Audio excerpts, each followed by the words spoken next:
Welcome to Becoming Parents Podcast. I'm your host, Jennifer Campbell, mom of 18 and executive director of the Doula Co-op of Nevada. With more than 15 years in birth work, I've had the privilege of walking beside families through life's transitions. My work centers on connection, community, and amplifying voices that too often go unheard. Each of these episodes is an honest conversation about the messy, beautiful, and transformative experiences that shape us as parents and as people. I'd like to extend a heartfelt thank you to the incredible guests who show up with courage and authenticity to share their stories with us. Let's dive right in.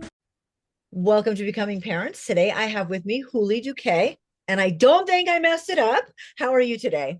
I'm doing good. You pronounced it perfectly. Thank you so much for having me on your podcast, Jennifer. I lived in Hawaii back in 1990 in the military, and when I saw your name, it reminds me of Houlie. That's what they call outsiders, and I was howling and it wasn't nice. So I didn't. Well, it's interesting that you said that. And by the way, I never heard that before because I don't know anybody from Hawaii, but my real legal name is Juliana, like with a J. Oh, how pretty. Thank you. When I moved to Canada, a lot of people were calling me Juliana, and I wasn't used to that. I didn't necessarily like it. So I started pronouncing my name spelling my name with an H, Houlie, so people would pronounce it like my friends and everybody back home pronounced it.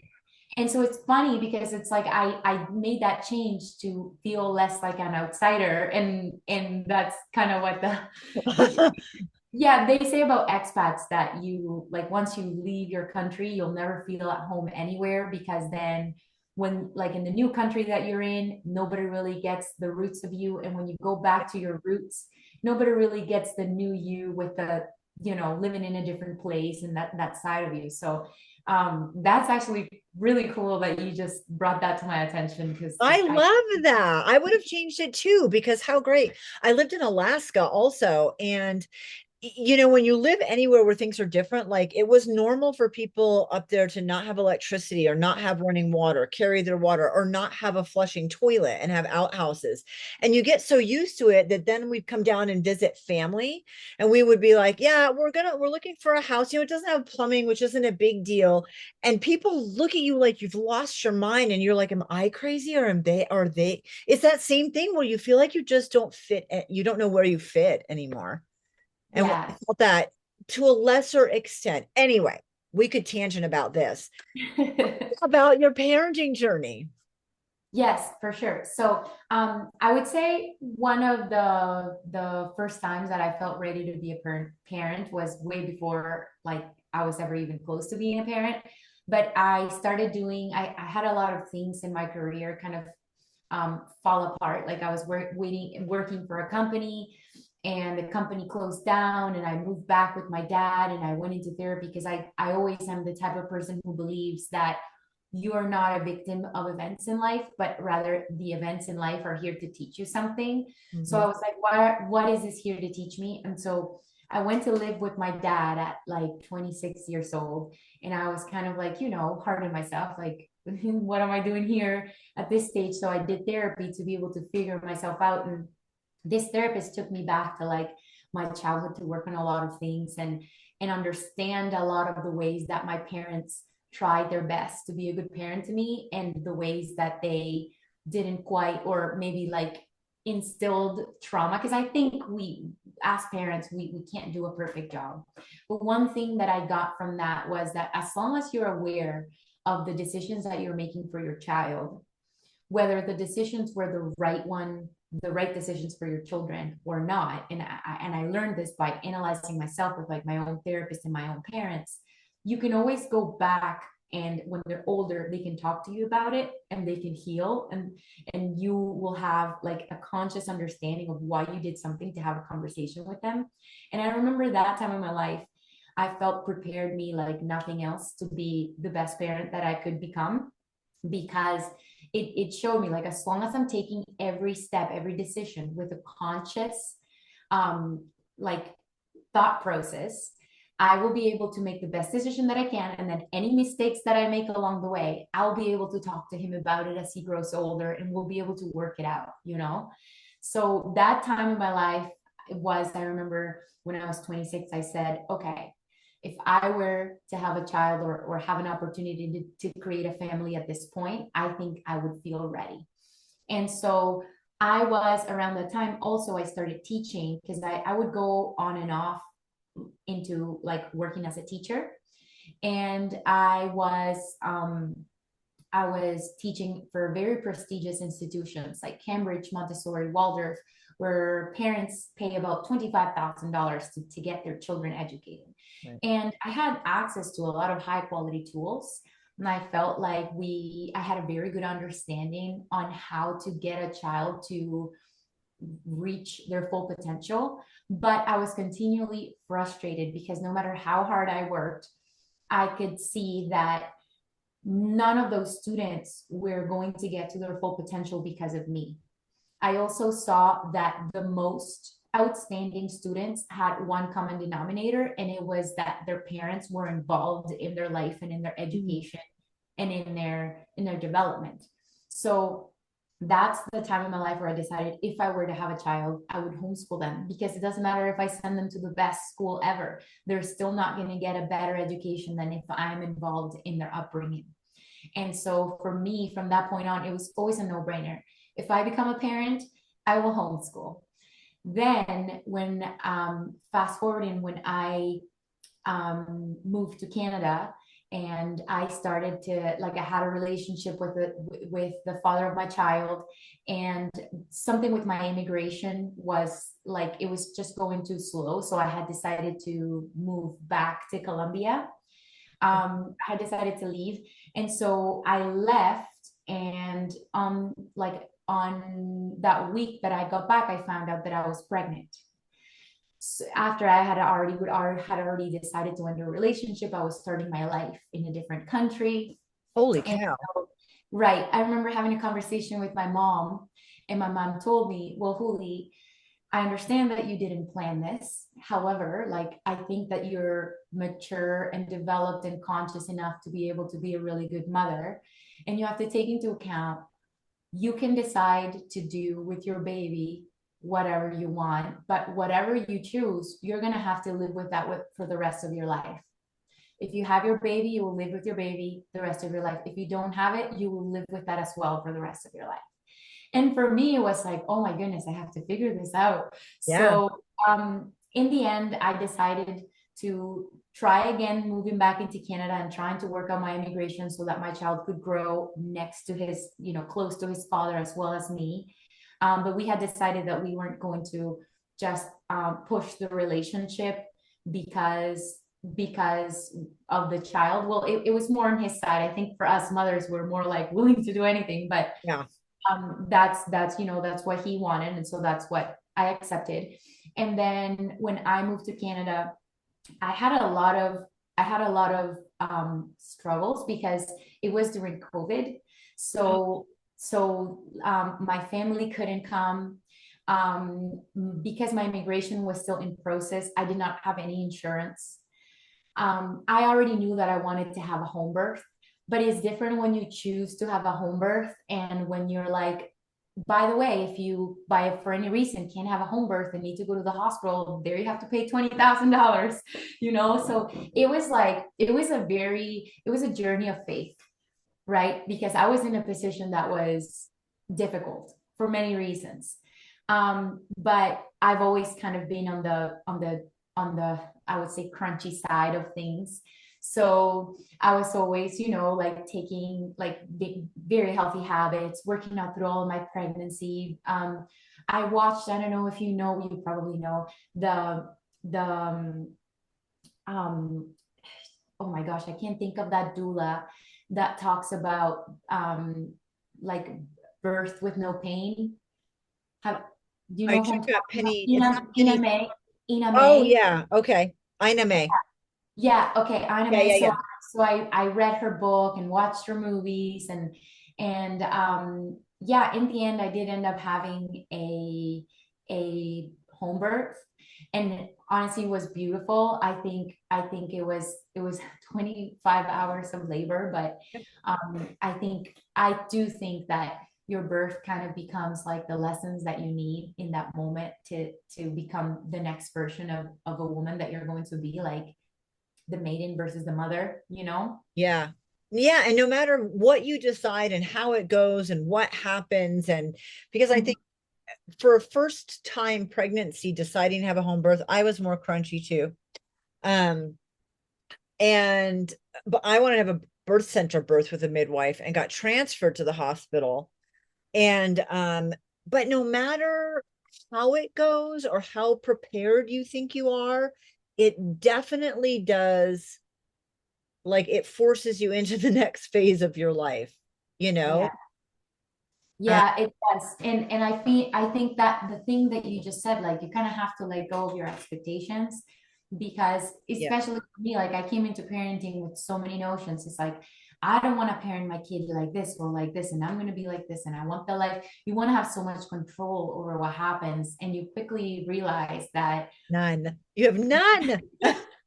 that is You have not how none. things are going to work for you. I So, mean, for those of us who are organized and like to keep things, I mean, I want to control everything in my life that I can, obviously, because I think I do it the best and I want to know things, and you don't want to be surprised. And the moment you conceive, you you just basically have to surrender, yes. to surrender. And I think within that you have control. I mean, you chose the home birth. If something had deviated from that, you didn't have control, you kind of have to roll with it. But Yeah. yeah, it definitely prepares you. It's crazy going back to like the therapy you went through at 26.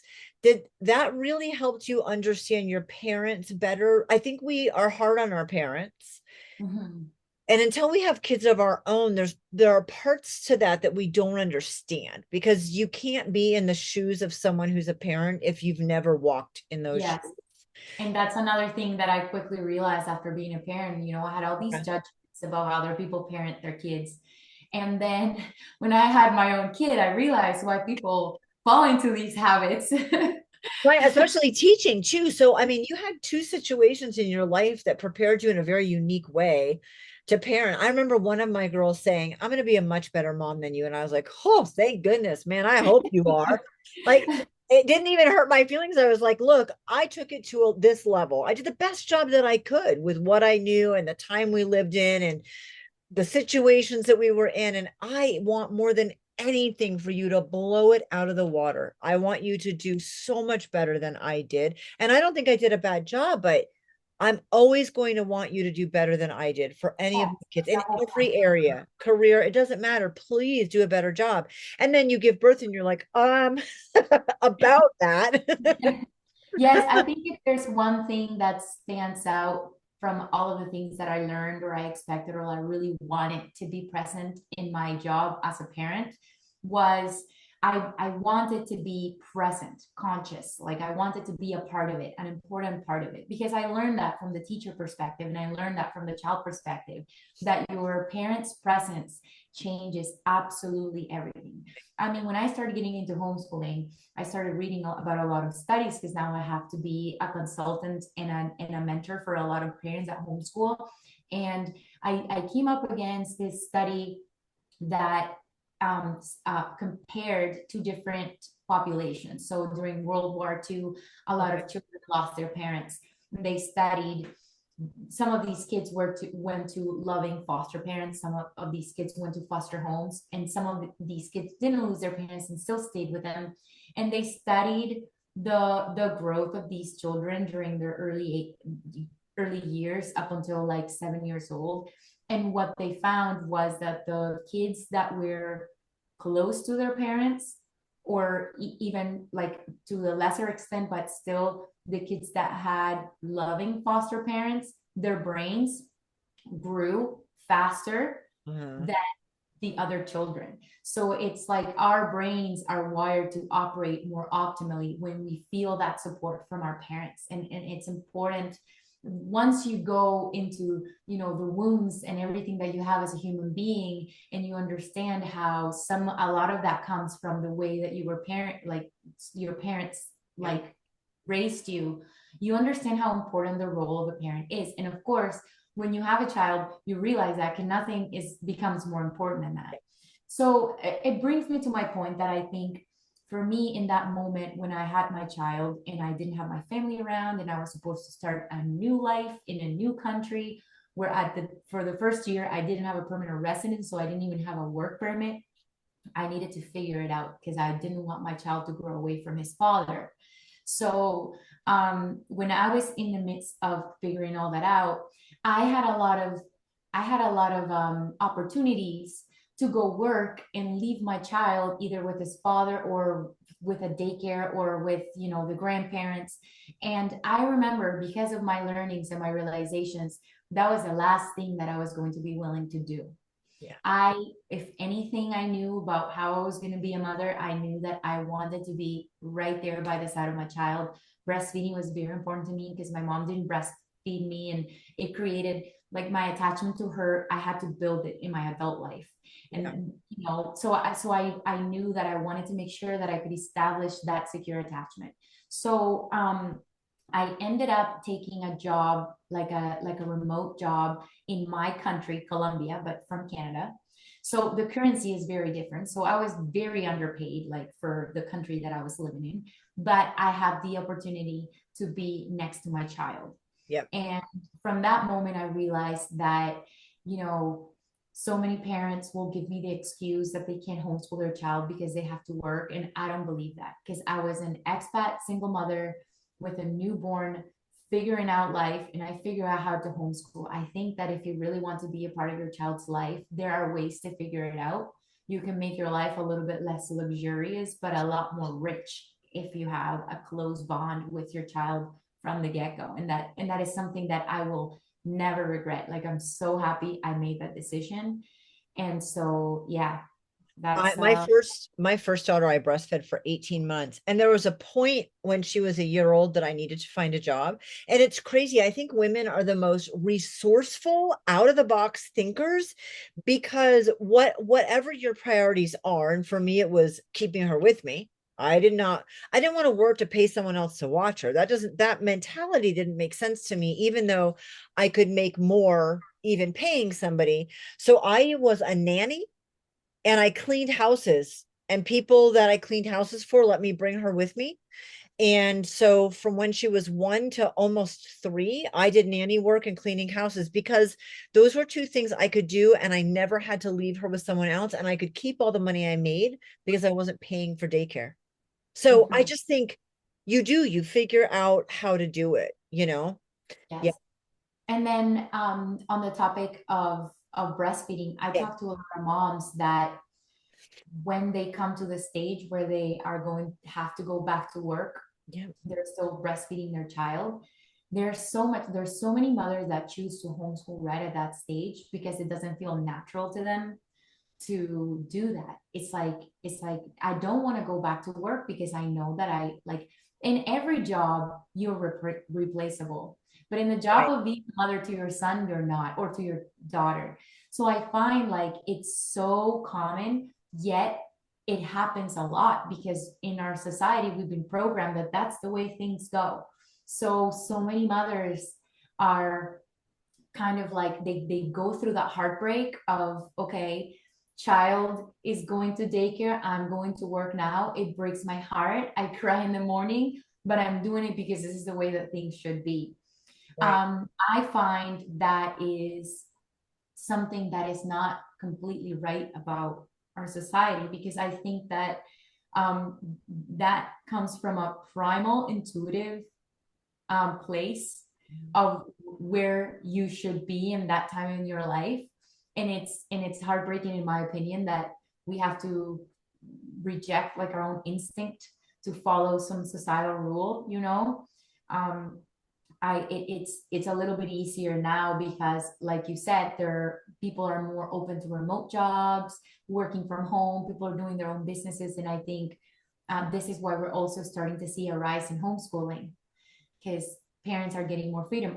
It still is an overwhelming thought, and I think it's because we were programmed against it. Like for so many generations, kids have been sent to school, but I think it's ultimately changing. And I see, I've never seen a mom who homeschools who regrets doing that. That So I agree. And it's hard. I mean, there are challenges to homeschooling. I want to go back first, though, before we go on that tangent. You got pregnant with someone and you guys decided not to stay together, which is fine. But you moved back. How was he and his family through that process? And you're having his baby and you can't work many jobs and you don't have residency and you have to pay like there was a lot going on that would have been really scary at that point in your life. And I imagine feeling a lot like an outsider, like you've mentioned. What was that like working with him through all of that? I think it wasn't easy because him and I were not together. So I think when you're trying to raise a child with someone that you're not in a romantic relationship with, it's a lot harder to make decisions when you have disagreements in certain points. His family was very supportive, like while I was pregnant. But once the baby came, they had their own agenda for what they wanted to happen. Sorry, that was my calendar. It's Um, it's time. one, once the baby came, they had a lot of they have an agenda. They had an agenda for what they wanted to happen with the baby, and I didn't agree with a lot of them. So that's where we kind of started. Like there was a little bit of conflict there because we had different plans for how we wanted it to be, and it took some time before we could work it out where we could be on the same page with how we were going to do things raising a baby in like separated. Yeah. Yeah. So I would say once the baby came, I didn't have much support at all because I, I wasn't playing like I wasn't playing into the plan that they had, if that makes sense. Like in other words, they were more of the idea that I should go to work so they could stay with the baby, and I didn't want that. I wanted to be with my baby. So yeah.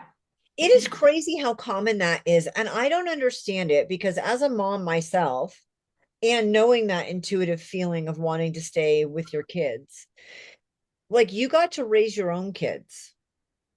You know what I mean? Like this isn't, I also have grandchildren, so I know how wonderful that is, but in no way do I want to raise my grandchildren. I've never understood, like I had my chance to do it, however that went. And now it's your chance to do it. And it's my opportunities to support you in the way you want to do it. And I just never understood grandparents who are that pushy about how you need to do it a certain way or it's not the right way or I should be watching this baby like you had your chance. This isn't your Yeah, fault. I can't speak for like the journey of others, but what I do know about them is that they were very supportive parents to the father of my child, and I think they were trying to support him, you Yeah, know, and unfortunately, in that specific moment, supporting him meant going against me, if that right. makes sense.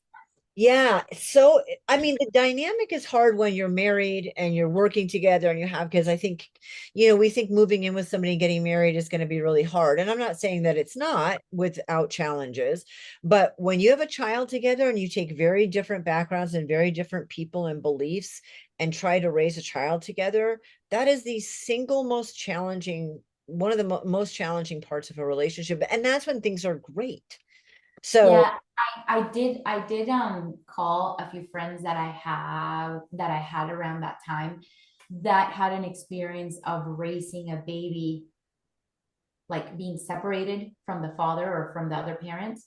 And the reason I did that was because it's not that common, or at least for me, it wasn't like a lot of the people in my circle weren't in that position. It was like married couples, or maybe if there was a separation, it would happen after, like not right off the get go of the birth of the child. So I reached out to a few of my friends then, and I remember one of my friends told me that things were so good now because his kid was 6 years old, but um, like when I called him. But he said when the baby was first born, we had decided not to be together. And and things were very chaotic for 2 years before they figured out how to operate. And I remember him telling me now we spend Christmas together, like we have a good relationship. And that gave me so much hope because for me, I was living a nightmare because I was like, oh, great. Here I was doing all this work to be a good parent. And all of a sudden, I'm having a baby already in chaos. Right. So when he said that, it gave me a lot of hope. And it did happen that way. It took about 2 years for me and my child's father to kind of figure it out. And I can Yeah. say now we have a pretty good relationship, and I think my child is getting a really good upbringing on both sides, like father and mother. And I think also that while obviously living in two separate households is not easy for any kid, I think because we do operate as a team, Yeah. he still feels that sense of unity and the going back and forth because it's kind of like it's 30-70 situation where like I have him 70% of the time. He has to if there's anything good about it, I'll say he's developed really good adaptable skills. And I Yeah. think that's a really good skill for the world. And it's, I mean, that's far better because in my divorce, I don't think we were ever on the same page. And it was a long time because my youngest was a year and a half old when we separated. And so we had a lot of years that we had to figure it out. And it was really challenging. So even finding a common ground where things are going well and it's streamlined and you're not concerned, like that's huge because you can't stop. I couldn't change that I got divorced, but I could try to make the situation as balanced and smooth as possible, and that's another challenge on top of parenting anyway. So you had all this teaching experience, you knew you wanted to homeschool back before you had him, you get pregnant, you're ready to go, I'm going to homeschool, and then what? And then this is the time where I started researching programs. Like I had very high standards because of my Yep. experience as a teacher, and also because as a Colombian living in Canada, I didn't want to raise a child that wasn't bilingual, right? But it's a real challenge because he's not going to learn Spanish anywhere else in Canada other than through me. Yeah, So no I kidding. wanted to make sure that my homeschooling was going to be in both languages. It was going to be project based. It was going to be a good quality education standard. And I didn't find anything that checked all my boxes. So that's when I decided that I would create it myself. I was really surprised because as I was creating it, my number one priority was to speak to other homeschool parents. And I learned because I wanted to learn from people who had more experience than me, specifically homeschooling at that time. And I realized very quickly that a lot of people wanted the same things as me, as far as like what their standards were for what they wanted for the education of their children. I found so many people. So I was like, okay, well, since I'm already creating it, I might as well make this my business. And so I started creating an organization and it grew very quickly. So that fast forward, we come to today where we have a international organization. We have families from all over the world who homeschool in English alone or in Spanish alone or in both languages simultaneously. And Uh, so, yeah, well, I'm so proud of you, first of all. thank But you. when you said that, like you couldn't find anything, I'm like, never once did I find a curriculum that checked boxes. So you would do grammar for in this one and math in this one. And I think my homeschool journey was like piecing together things that I liked about different, and that works. That I mean, A lot of work. Yeah, it it's is a a lot. lot of work. And You can make it work, but it's not the most streamlined way to do it. right. And it's also not easy when you are with a child full time at home. And then you Yeah. also have this extra job that you have to do, which is the planning of your homeschooling for them. It makes it so that those moments where you sit with them and you do the projects or you do the work, there it takes away from the fun of that because you are in the back of your head thinking about all these things, or you're stressed or you're busy or you're tired because of all this extra work that you had to do. That was actually a big part of the conversations that I had with parents. Yep. And that's why when I built the program, I wanted to make sure that was something that had that problem in mind so we can create the solution. So what we do right now is we are the only fully bilingual personalized program in the entire world. And the way that we do it is, the first thing we do is we sit down with the parents and we find out what their family rhythm looks like. We find out what are the dominant learning styles of their child, what are the predominant intelligences. So we'll find out if their area of genius is in mathematical logical intelligence, or sorry, logical mathematical intelligence, or verbal linguistic, or musical auditory. Like, we find out what are the strengths, and then we build a curriculum for those strengths. We also adjust it or adapt it to their legal authority. So if they're in New York, they're going to have a lot more subjects that they need to cover, compared to if they are in Florida, for example, where they only have to cover English, math. That's it. It's English language arts and math. Or if they're in Texas, like every state has something different. So we adjusted to that as well, because that's another big part of the research that a parent has to go through. So what we want is to encourage parents to give their kids this type of education, because it's going to be life changing. And in order to make it possible for the parents, you have to make it easy. So we take all of that legwork and we let them do the fun part, which is sitting down with your child and, getting to know them. And then we also assign a teacher to each one of the parents, because that's another one of the things the parents wanted to know, that they were doing a good job. So like, as the problems or as the concerns came up, so we have a teacher that checks in every week with the parent to make sure everything is going well. If we need to change, like, this curriculum, this type of exercise is not working, so we'll find a different way to approach the same milestone in a way that the student finds it more fun. And the parent will tell us, oh, but like, he loves to work with his hands, he loves to be running around, he likes to be, or my kid is not liking writing. We're like, okay, try using chalk on the street, or try using your finger on sand, because sometimes when kids are more kinesthetic, they hate the idea of sitting down and writing with a pencil. But if you add texture, if you add like kinesthetic input, they'll be able to enjoy that more. So having a teacher to talk to the parent about the day to day and adjust that experience really, really helps. And then the other part is, when you homeschool, you are not like most parents. Like, you are a parent that's decided to commit their time and prioritize the education of their child. Most parents are not like that, because it's not what's easy, right? So you see a lot of the times, if you have higher standards for your child, you see that perhaps they might be more commonly surrounded by children that don't have those same standards in their home. And so that can also be a little bit of a problem, because it creates a negative influence.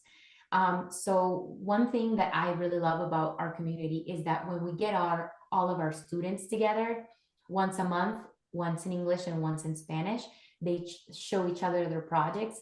And we have in our community such dedicated parents.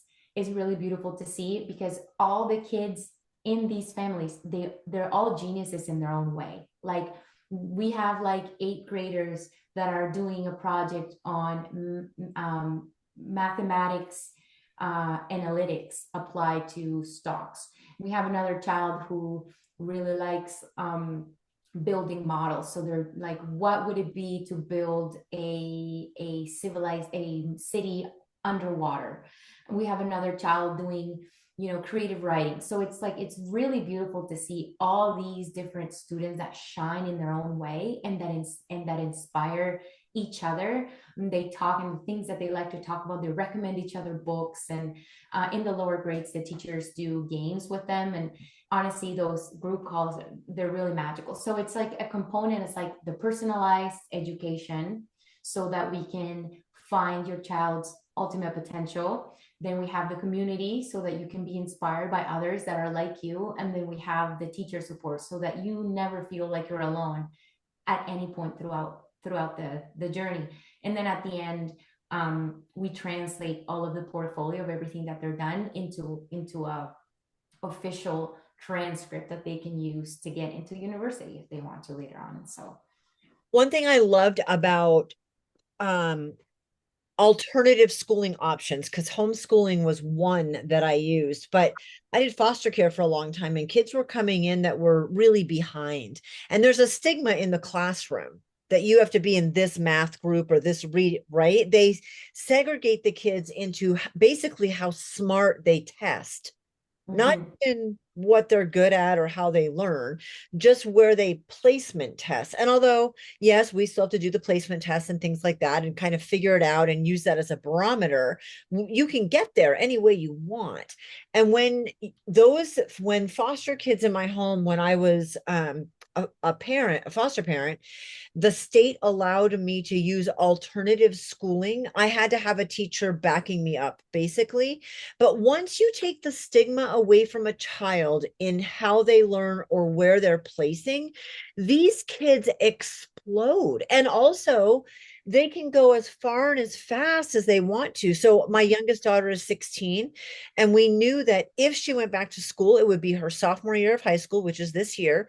And there was one school that we would allow, and this was the program, and this was why. And she had to apply to get into it. And she applied and she got into it, and she is 2 years ahead. At the end of her sophomore year, which is in 6 weeks, she will be completely done with all high school prerequisites. And she didn't know that. When I was homeschooling her, she didn't know where she was in English or where she was. There was no stigma because we were using an alternative teaching method. So whether it's these foster kids that are behind and you can help catch them up, you're also so one-on-one, even if you have several children, but you're giving them such individualized attention that they can bridge that gap of learning so quickly. And that's incredible to see, and just to remove the stigma from them. I absolutely love that you know that. Like that is so cool that you brought that up I love because it. there are so many studies around like when you give students this standard, it's like, okay, you're going to be graded on everything that you're doing, and we're going to say what level you're at. So that's one, because what that does to the learning journey of the child is because they know that the end goal is the grade, they stop trying their best. The really smart ones, they're like, okay, I want to get this grade. So they work enough to get the grade that they want. They don't Right. work best, they work enough to get there. And then there's the other type of student who's like, okay, I'm going to choose easier subjects and easier challenges so that I can get higher grades in them.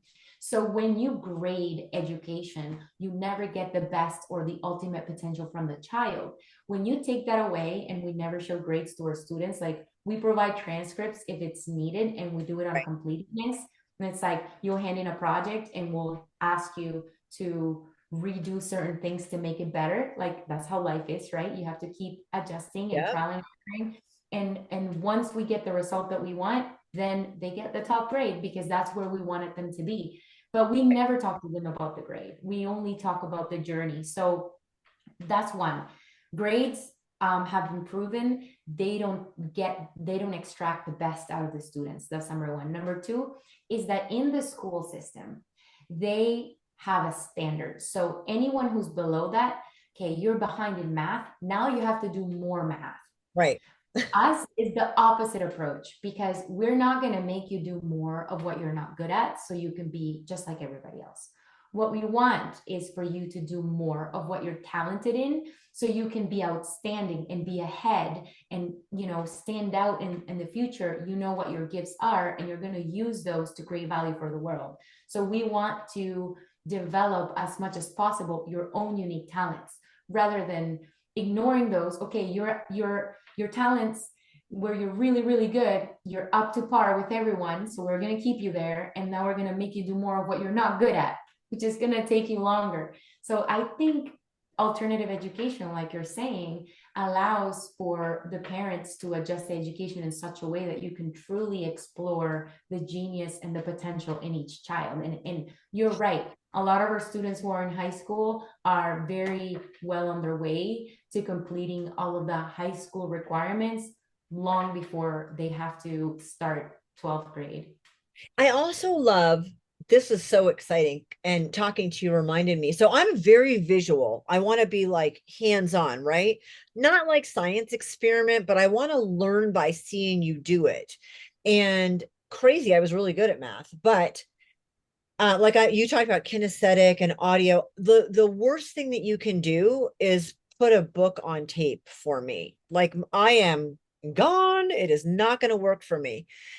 But I got back then it was a tape that my 34-year-old daughter was in first grade, and that means it was like 28 years ago. I got this tape, and it did the states of the United States in alphabetical order to a song.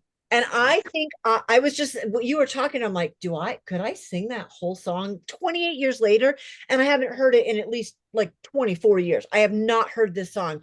So I think it gives you the ability to see, yes, how your child learns, but knowing how I learn, but also there's so much crossover. I'm not audio learner, but you put it to music, I will probably never forget that stupid song on the States, right? Like you get to explore crazy ways to learn things. So if learning history seems boring and hard and it's a lot of dates, and I can guarantee you put that to music. Like I remember from me being in third grade in 1400, like I remember the Columbus song. In 1492, Columbus sailed the ocean blue. I remember the song from myself being in school. So I think women who homeschool, we just talked about this earlier about how when you're a parent and you have a priority, you think out of the box and you figure it out, right? Homeschooling moms are like, you've taken this to like on steroids because you still do need to learn the things. Yeah. And you may hate math and it's not your zone of genius or history or whatever, you still at some point do need to get a transcript to university or pass your state required tests or like insert thing now. And do I think that we're teaching like driving? We're not teaching kids how to be good drivers to take the driving test. We're teaching them how to pass a test. That does not passing it doesn't mean you're not a good driver, and passing it doesn't mean you are a good driver. We've just taught you how to pass the test, not Yeah, be a good driver. You have exactly. to do both though, because they have to pass the test and be a good driver. And homeschool is the same, where we can think of these super out of the box ways. You need to learn history and all these dates. I got a tape that put it to music. My kids learned all of it. And so I think families that homeschool are really, really good at being like, okay, my child learns this way but needs to learn these things. How can I bridge that gap Yeah. so that they learn their times tables or they understand multiplication or fractions become easier? Because in the end, they still have to learn the information, but we can get there any way we want. Yes, and I think that a very important note to add to that is that when you can connect the learning to a real life application, it's going to make more sense for the mind of the child and the adult. So the problem with schools is that a lot of the times they take a concept that you need to learn and they take it completely out of context. So you're doing worksheets and exercises and you know that you have to Horrible. get the right answer, but like how does this translate to my real life where I can use it to create value or to to live my life in a better way? And that's the issue, and that's why I believe in project-based education, because when you can see an end or you can see a purpose to what you're learning, you have more motivation to do it. But not only that, you also retain the information better. Right. Yeah. This And I is think, so fun. I know, I'm loving this chat. This is so fun to talk about. And I want to encourage homeschoolers. So you mentioned you're international. So anyone that hears this can connect you, and we have all of your information in the show notes. I stalk you everywhere it's possible. Um, and they can too. And then what's the best, easiest way to get in touch with you? What's the process look like once they do get in touch with you? Yes. So I did, like, because I've talked to thousands of parents when they're in that considering stage of homeschooling, Yeah. I'm very familiar with the questions that parents have, like, oh, like, what about the certification? How do you schedule your days? What about the social skills? All these questions that parents always have at the beginning. I created a 30-minute sort of class answering all those questions and guiding parents through the first steps of how to get started. And so I have that masterclass that I can share with all of your audience for free. So all they have to do is go to homeschooltogo.org. And Okay. then on the first screen right there, you're going to see a big button that says the Homeschool to Go Masterclass. You Yep. click it. and you can access it for free.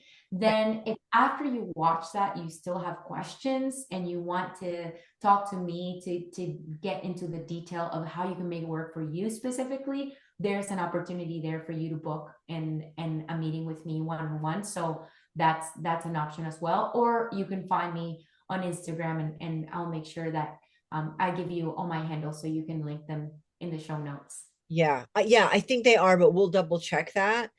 This is so fun. So how old is your son now? He is 6 years old. Yay. So first-ish grade. Yeah, he just finished kindergarten and he's already like halfway through all the milestones for grade one. It's so fun when you're homeschooling your own kid, your own children. And when my kids were in kindergarten, I'm like, I like science. There's lots of stuff that's fun. I wanted to make reading really fun. Reading was all I cared about.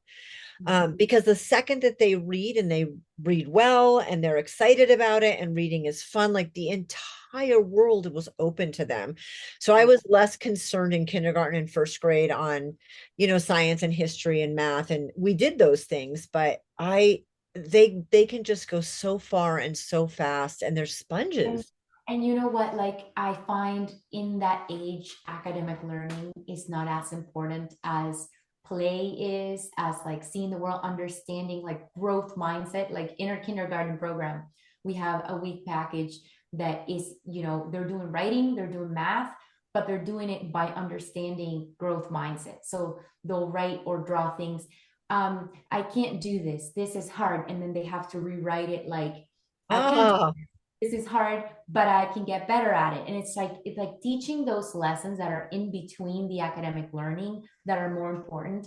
And like making a poster for growth mindset for your bedroom. Like those things are so much more yep. important.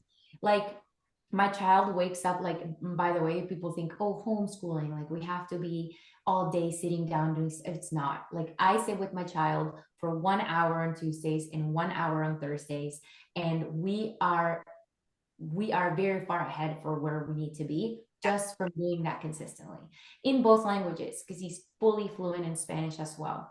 So in the That's morning when so great. I know that was one of the biggest wins, because that took a while. Spanish, like language, is a consistency game. So, and it's like everything, you probably experience this with your children when you're teaching them, but it's like you feel like the concepts are not clicking. And then one day when you're trying it for the 20th time, it clicks and it's like they always knew it. Right. It's crazy how that works. Hey, so yeah, so I think it's a game of consistency. But what I was saying is my child wakes up, he will make his own breakfast. He will sort his laundry, wash it, fold his laundry, and then he'll be like, okay, let's sit down and start our schoolwork. And now he's a very kinesthetic, very active child. So every 10 minutes he needs to take a break. This is why I say to him, like, you would never survive a day in school because they would never just like in the middle of the lesson let you get up. And like I have like a chest of costumes like next to the school, like to the table where we do the school, because I know that he needs those breaks. So I'll say, okay, you can grab one costume and you can play for 5 minutes. He'll grab a costume and start playing on his own. And that's another thing that they tell you, like when you have a child that can play independently and that loves playing and pretend playing, it's such a good sign of a healthy, because that's how kids process their emotions when they're little, is through making up little stories and acting out little stories. So you don't want to take that away. When you put a child behind a desk to sit down for the whole day at 5, 6 years old, you're taking away so much growth that they need for their emotional development. And so, yeah, I'd say other than those 2 hours that we sit down, most of the learning is just happening in the day to day. Like, you know, my child, when we travel, because we don't have to wait until summer to travel, so we can travel in between, like we were always finding opportunities for how to learn in our day to day, because we have the freedom. Like people say homeschooling can be so overwhelming. No, it's actually freeing. Like I love being able to sleep in on the mornings that I'm with my child, and I don't have to like be rushing in the morning to pack a lunch to send him out the door, you know. Yeah. So I do think it liberates your life to homeschool in so many ways. Oh, 100%. I mean, now that my daughter's in this program, instead of being homeschooled after years of homeschooling her, I'm on this schedule that I didn't create, and I don't love that. I don't love someone else dictating. No, I feel you. It's very bothersome, and it's different than a job. Like in my job, I have certain expectations and ways that I do things and freedom and responsibility. But being, you have to get her there at a certain time, or oh, I need to stay late for a lab, or I need to go early for this. Oh my gosh, I want to pull my hair out. It just drives me crazy. But I'm also really grateful that she's in the program she's in, because she's in a college level program right now. And there is a point where with all of the kids, like, okay, I'm not the best teacher. So I either need to have teacher support, which you have built in, or I need to find an alternative program that I'm comfortable with. And when we were hitting college level, I was like, she needs to go get college credits. But it's And still, but that's a thing that she could accomplish because she was homeschooled. yeah, Like a lot of the students that are in high school level, but that they have gone beyond that in their homeschool journey, they're still eligible for college credits at yes, high school price, which is free.